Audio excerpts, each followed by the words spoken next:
Those were his only words. No yelling, no theatrics, just 4 simple words that froze the moment. The orchestra continued playing. The chandeliers kept sparkling, yet the entire ballroom filled with wealth and heritage seemed to hold its breath. Every champagne flute stopped mid-raise. Every chuckle died away. Every gaze turned.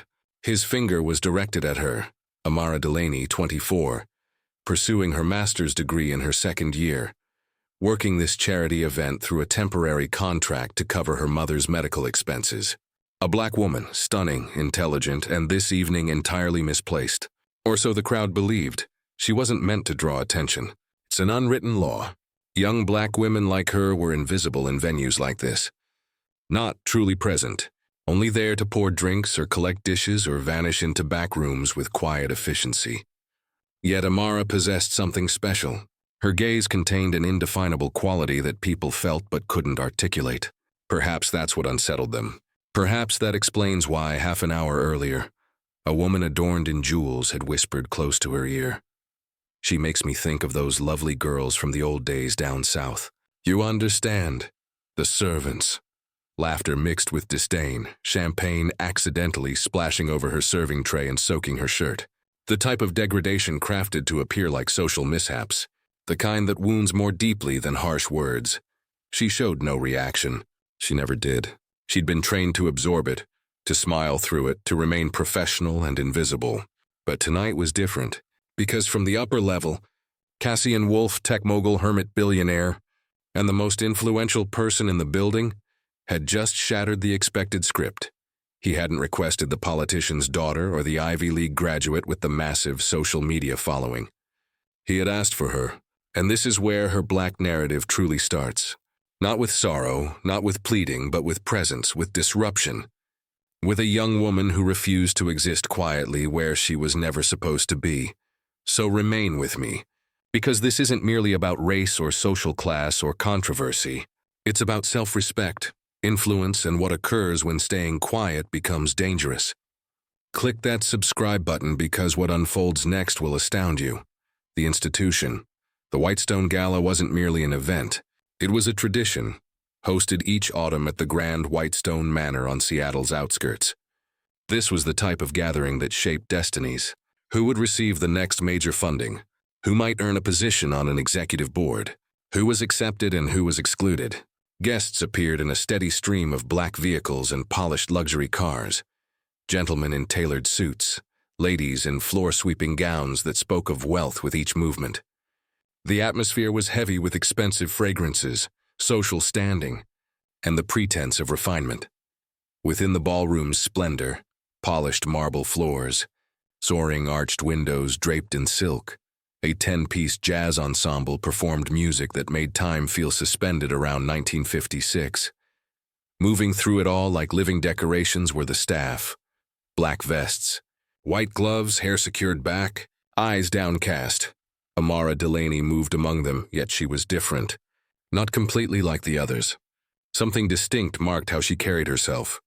Graceful yet watchful, self-assured yet cautious. She didn't simply serve beverages. She moved as if witnessing history unfold around her, and in many ways she was. While offering hors d'oeuvres to a group of art collectors, one patron, a silver-haired man with a bourbon-soaked voice, regarded her with lazy interest. "You have that quality," he remarked, as if you walked straight from a Langston Hughes verse. She managed a courteous smile.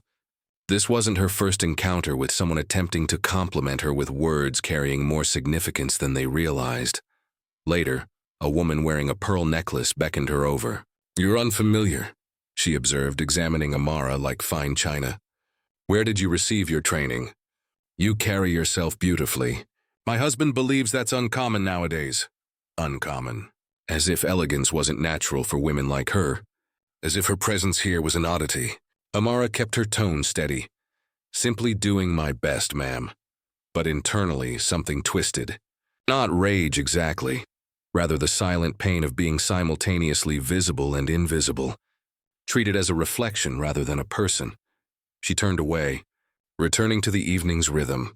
The music, the smiles, the ache of countless small wounds. None of them anticipated what would happen next, but she sensed it. Something was changing and it involved her. The incident racism in environments like this never announces itself. It doesn't raise its voice. Instead it grins, it toasts. It wears silk gloves and speaks in flattery that cuts like razors. Amara was making her rounds near the ballroom's northern section, offering fresh Bordeaux to wealthy patrons gathered by the sculpture exhibit. Her third circuit in 15 minutes. She'd memorized which guests preferred certain drinks, which enjoyed conversation, and which treated her as if she were furniture. But one guest, Madeline Carrington, enjoyed playing cruel games.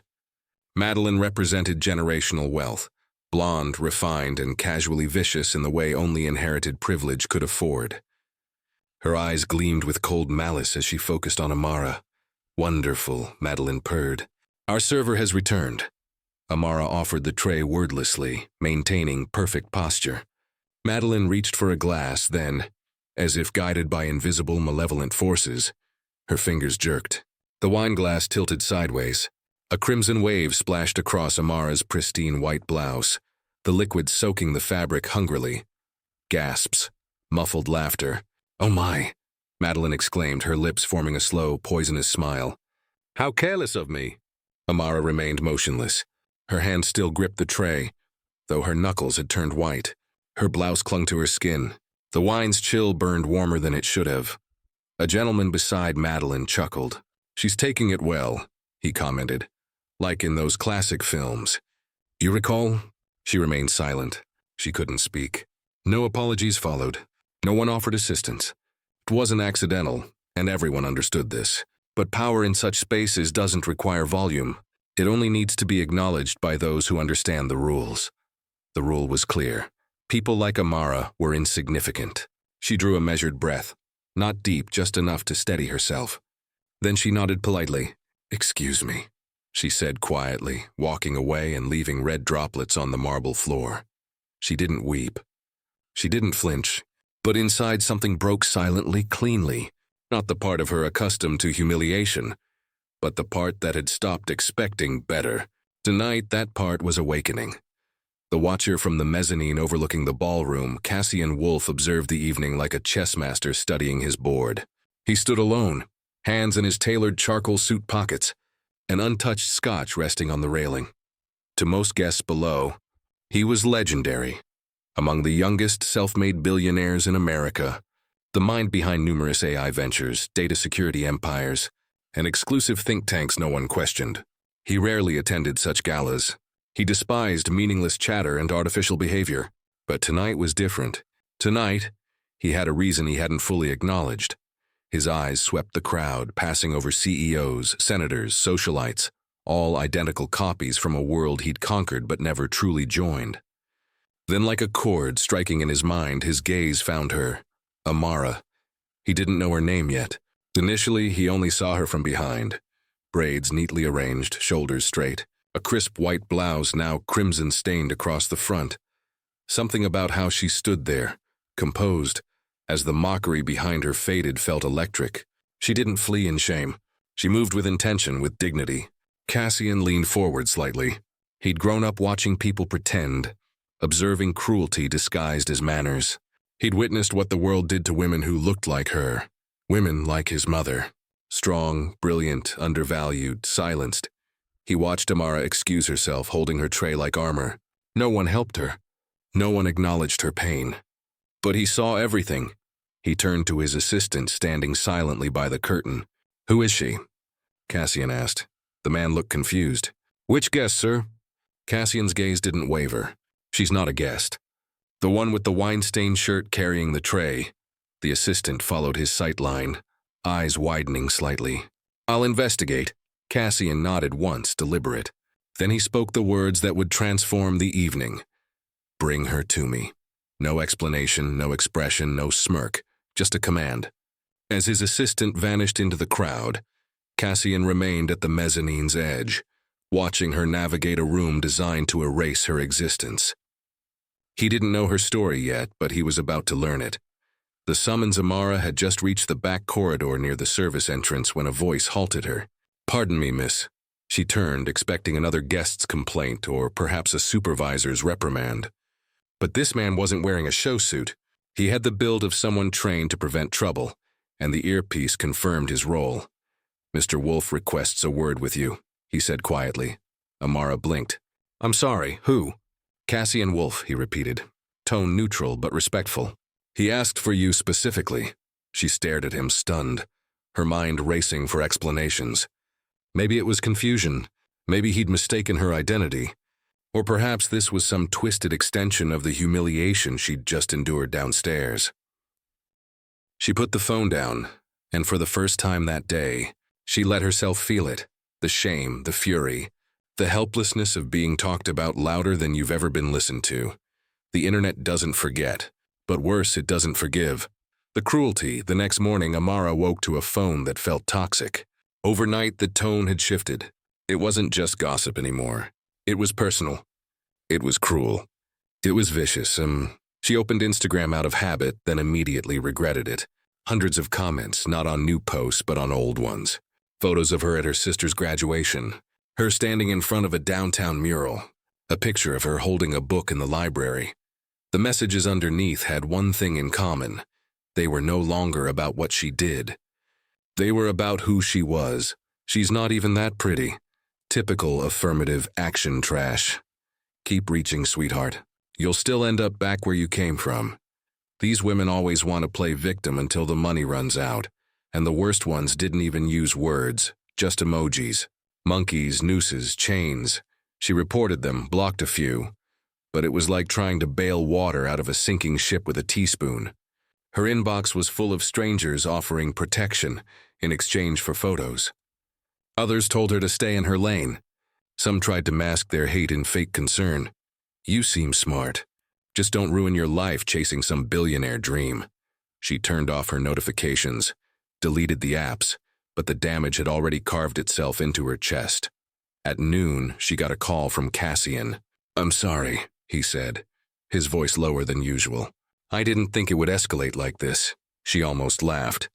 "You didn't think the world would react to a black woman being near a billionaire?" He didn't respond right away. "I can have you flown out," he offered. "Somewhere quiet, somewhere safe." Amara stared at the crack in her ceiling. "That's the difference between us, Cassian. You can escape.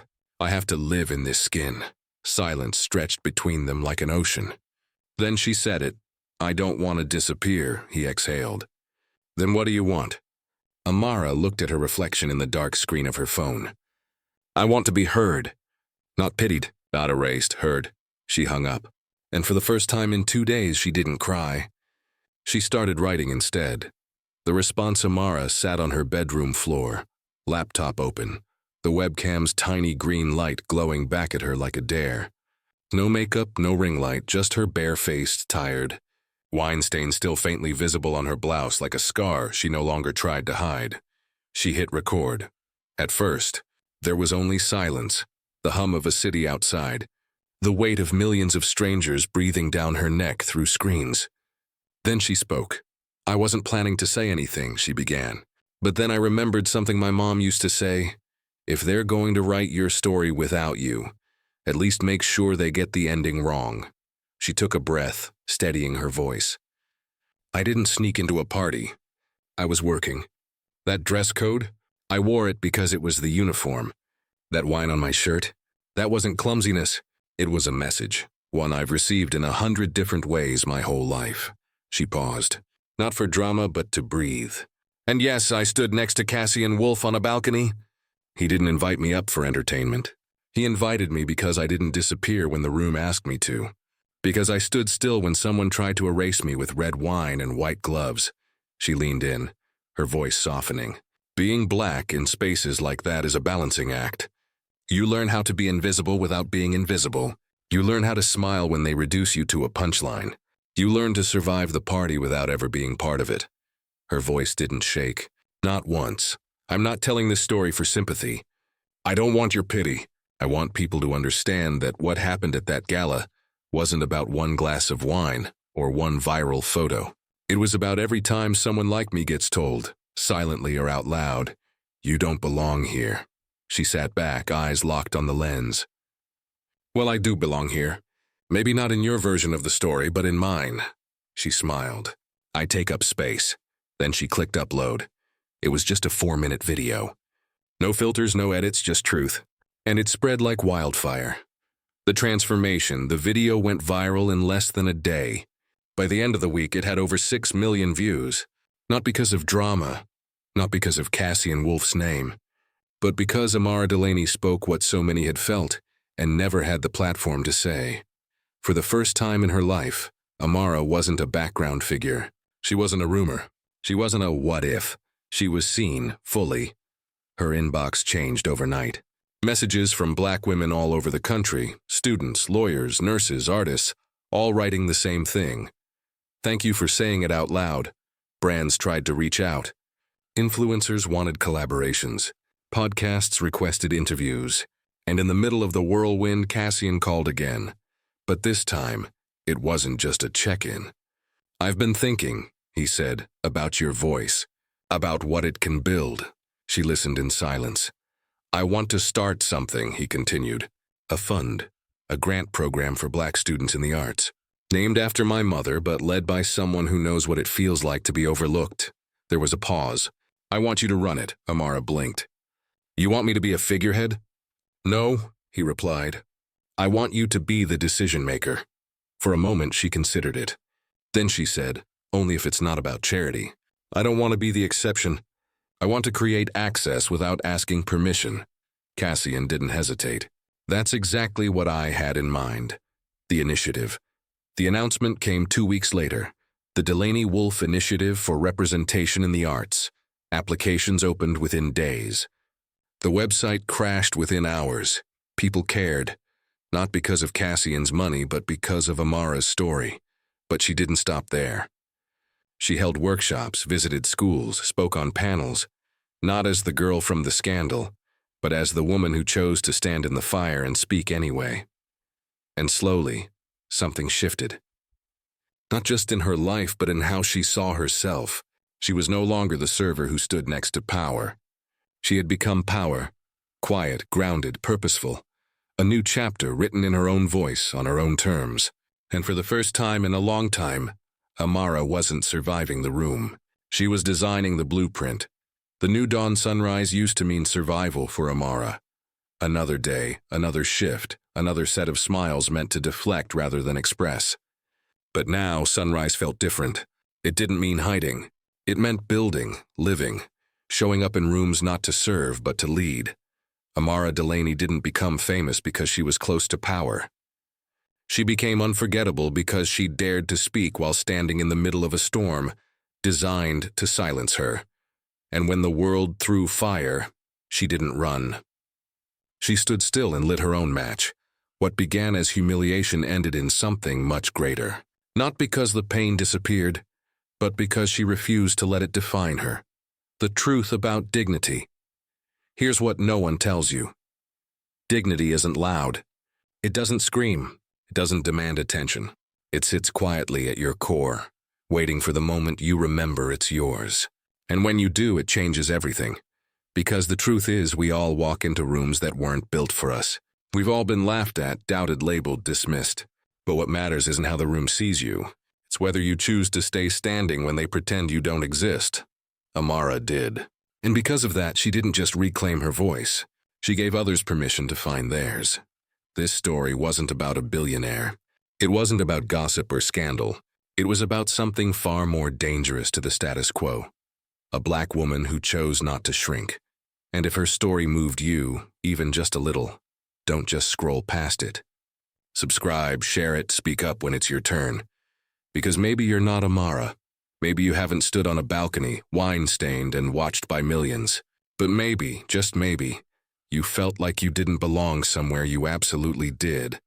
And if so, you already know how this story ends. With your voice, with your name, with your next brave step. She glanced at the wine stain on her blouse. I'm not appropriately dressed to meet anyone," she whispered. The man nodded slightly, almost sympathetically. "He's aware. He still requested your presence." A moment of silence passed. Then she followed. The corridor led to a private staircase guarded by another discreet security officer. He nodded and opened the door.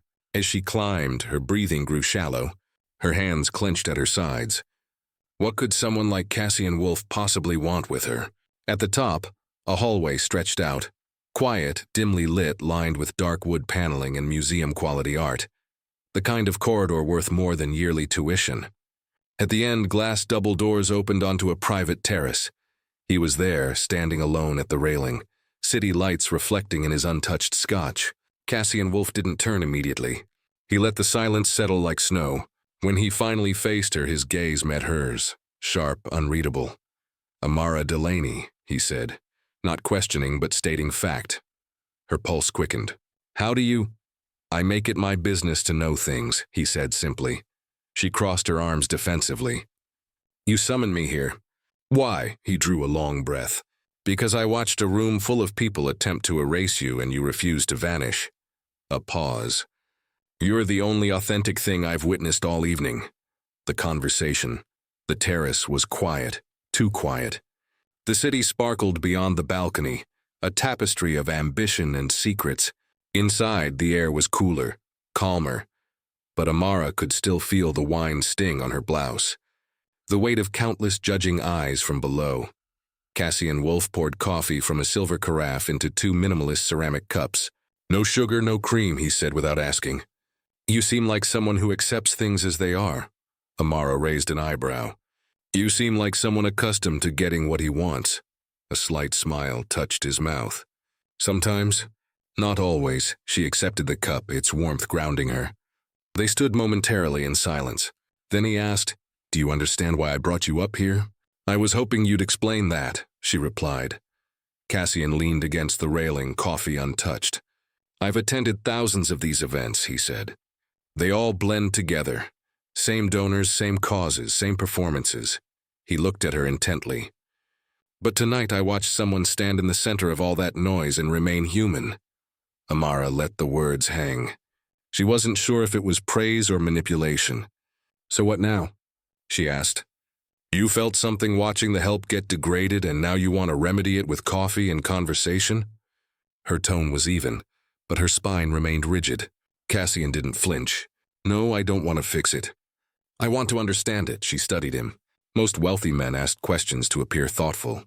He seemed to ask because silence offended him, so she answered. "You want to know what I observe?" "I see a room full of people pretending they earned a world they inherited. I see legacy wrapped in tuxedos, sipping on reputations they didn't build.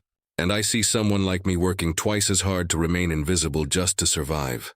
Cassian's jaw tightened. But he didn't speak. "And the worst part," she added, "they believe they're being polite." He looked away, exhaling through his nose. Finally, he nodded. "You're correct." Another pause. "Which is why this is the most honest moment I've experienced in years." The interruption. The quiet between them didn't last. The sound of heels, sharp, rapid, purposeful, cut through the terrace's stillness like gunfire in a cathedral. Cassian's gaze shifted just before the glass doors burst open with force. Vanessa Hartford. Legacy name, board member, investor in 3 of Cassian's companies. Tall blonde, always in command. Tonight she wore a navy evening gown so tight it appeared painted on. She didn't look at Cassian first. Her eyes locked onto Amara like a sniper finding her target. "Well," she said coldly, "this is unusual." Amara instinctively stepped back, though her feet didn't move. Cassian remained calm, but his body subtly shifted, positioning himself between the 2 women. "Vanessa," he said, voice low, "you weren't invited up here." "I noticed," she replied, eyes never leaving Amara. "Is this an interview or some new form of charity I wasn't informed about?" Amara felt the words like a physical blow. No pretense, no sugarcoating, just venom. Vanessa stepped closer. "You're very composed," she told Amara. "I'll grant you that. But you should understand. Being near Cassian carries expectations and consequences." Cassian's voice sharpened. "That's enough." Vanessa turned to him, feigning confusion. "I'm only trying to protect you. It's reckless. You're a public figure. One photograph. I'm not concerned about photographs," he said. "Or your approval." The silence that followed was glacial. Amara stood still, not from fear, but because she was measuring the moment. She'd encountered women like Vanessa her entire life. Polished, powerful, and terrified of losing control. "I'll leave," Amara said quietly, her voice steady. but Cassian shook his head. No, you won't, he turned to Vanessa. You just showed me exactly what I needed to see. Vanessa's smile cracked, then disappeared entirely. Be careful, Cassian. You're not untouchable. Neither are you, he replied. Vanessa stared for a long second. Then, without another word, she turned and walked out, heels stabbing the floor with each step. When the door closed behind her, silence returned.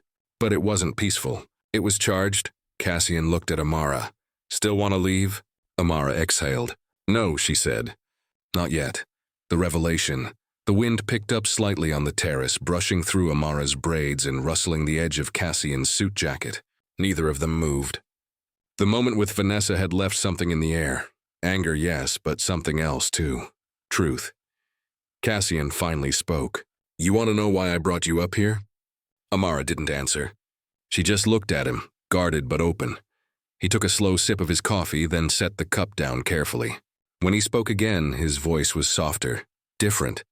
My mother was a black woman born in rural Georgia, raised in poverty, brilliant, tough as nails.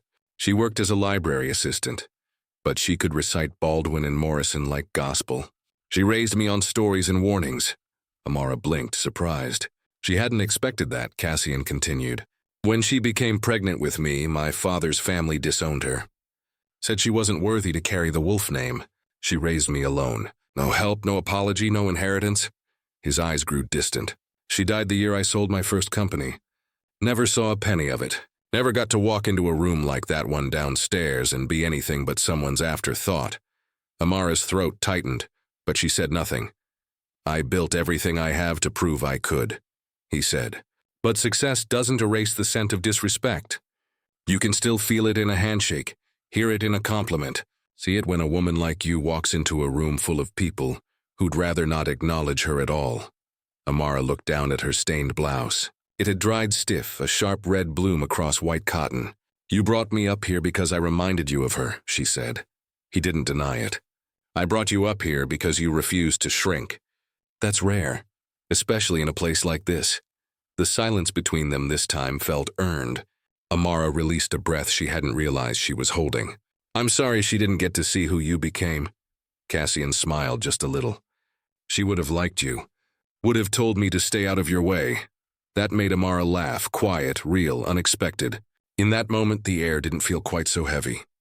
But the night was far from over. The storm, the first photograph appeared on Twitter at 7:42 p.m. Blurry, cropped, but clear enough to ignite a firestorm. Amara standing on the private balcony of Whitestone Manor. Cassian Wolf beside her. Their faces close, the city lights behind them glowing like stage lights on a scandal. No context, no captions, just a snapshot of two worlds colliding. Within an hour, it was trending. Servergate, Wolf Affair, who is she? By noon, gossip blogs and tech outlets had picked it up. Headlines screamed speculation. Tech billionaire's secret romance, waitress or gold digger? Cassian Wolf's mystery woman identified. They found her name, her LinkedIn, her school, even a photo from a scholarship event 3 years prior. By 3 p.m., her phone was buzzing constantly. Unknown numbers, blocked calls, hundreds of DMs flooding her social media. Some curious, some kind, but most laced with cruelty. Think you're special now? Enjoy the ride, sweetheart. It won't last. Another nobody trying to sleep her way into a fortune. At 4:17 p.m., she got a call from her manager at the catering company. I'm sorry, Amara, the client's backing out. Says it's not a good look. We have to let you go. Just like that. One photo, one night. And her world had shifted without her consent. She sat on the edge of her tiny bed in her shared apartment, still wearing the same wine-stained blouse. The stain had set now, permanent. Her roommate knocked gently. Hey, are you okay? Amara didn't answer. Not because she didn't want to, but because she didn't know what to say. She opened her phone, scrolled through the headlines, watched people she'd never met dissect her character. Her body, her motives, as if she were a soap opera character, not a human being. She clicked on one article. It quoted Vanessa Hartford. Mr. Wolf is a generous man, sometimes too generous. I'm concerned for his reputation. That one hit differently. Not because it was false, but because it was calculated, deliberate, designed to paint Amara as an opportunist. A mistake.